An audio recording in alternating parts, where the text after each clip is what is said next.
प्रयागराज सलैया साहित्य संसार में आपका स्वागत है। फिर निराशा क्यों श्रृंखला के निबंधों में से अगला ललित निबंध दुख पर बाबू गुलाब राय की तीक्ष्ण टिप्पणी एक ऐसी मार्मिक अभ्यंतर को भेदने वाली, गहरी पड़ताल करने वाली पंक्तियों से मैं आपका अभिनंदन करूंगा और आपके समक्ष एक ऐसी बात जो जीवन के हर पहलू में साए की तरह लगी रहती है।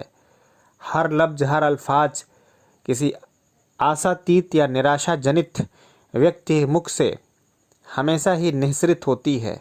कुछ इसी प्रकार की पंक्तियों को लेकर के आपके बीच में उपस्थित हैं।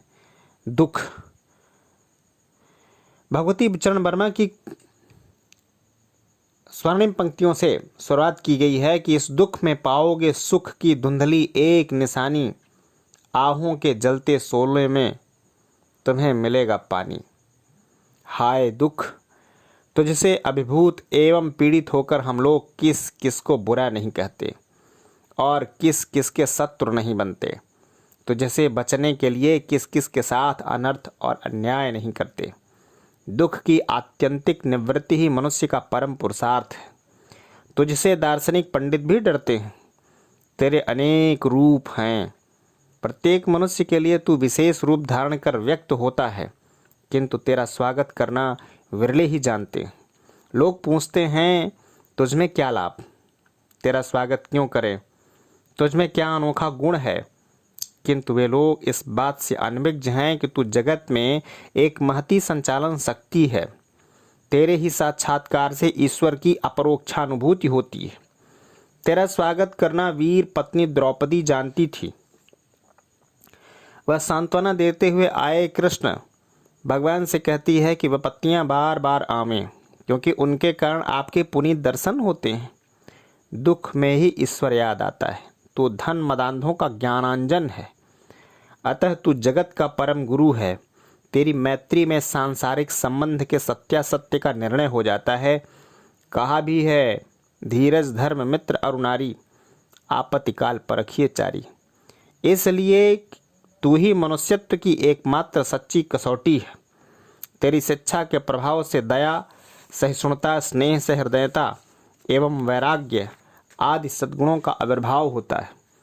तो कुलिस कर्कश हृदय को द्रवीभूत करके कोमल कमल सरीखा बना देता है। तेरी ही प्रेरणा से निर्दय दयालु, आसक्त विरक्त, कायर सूरवीर और अधीर धैर्यवान बन जाता है। करुण रसपूर्ण काव्य पढ़ने से दुख अवश्य होता है, किंतु कोई उस दुख से नहीं भागता। उस दुख से जो चित्त की शुद्धि है वह आंसुओं के मोल में सस्ती है। लोग रुपया खर्च करके भी दुखांत नाटक में अश्रुधारा बहाना पसंद करते हैं। किस अर्थ में? अपने हृदय के मानुषीय भावों की पुष्टि के लिए इतना कष्ट उठाया जाता है। वियोग के दुख में ही प्रेम की पूर्ण प्रतीति होती है। वियोगी लोग संसार भर के सुख के लिए भी अपने वियोग जन्य दुख को नहीं छोड़ना चाहते। विरहणी वज्रांगनाओं को वियोग दुख से छुड़ाने के लिए उद्धव जी योग का उपदेश देते हैं, किंतु उन्हें यही सूखा उत्तर मिलता है, उधो जोग जोग हम नहीं। उन्हें वियोग में ही आनंद मिलता है। सुखवादी चाहे जो कुछ कहें, मनुष्य को दुख से स्वाभाविक घृणा नहीं। हे सर्वगुणशाली दुखदेव, हम तेरे शुभागमन से किंचित मात्र विचलित नहीं होते। हम तुझसे डरते भी नहीं, क्योंकि तू हमारा आत्मज है। तेरे जन्म से भावी दुख अर्थात उसकी पूर्ण आशा होती है और दुख की पवित्र अग्नि में हृदय दौर्बल्य, मनः क्लैव्य, राग द्वेष, ईर्ष्या, अहंकार और क्रोध आदि विषम दुर्गुणों का दहन हो जाने पर हम तप्त कंचन की भांति दैवी प्रभा से चमकने लगेंगे। दुख दावानल में दग्ध होकर विकार का बीहड़ वन भस्म हो जाएगा और हमारी विशुद्ध आत्मा अमूल्य मणि की भांति देदीप्यमान हो जाएगी। जिससे हम भयभीत होते हैं वही हमारा परम हितेच्छु प्रिय सखा है।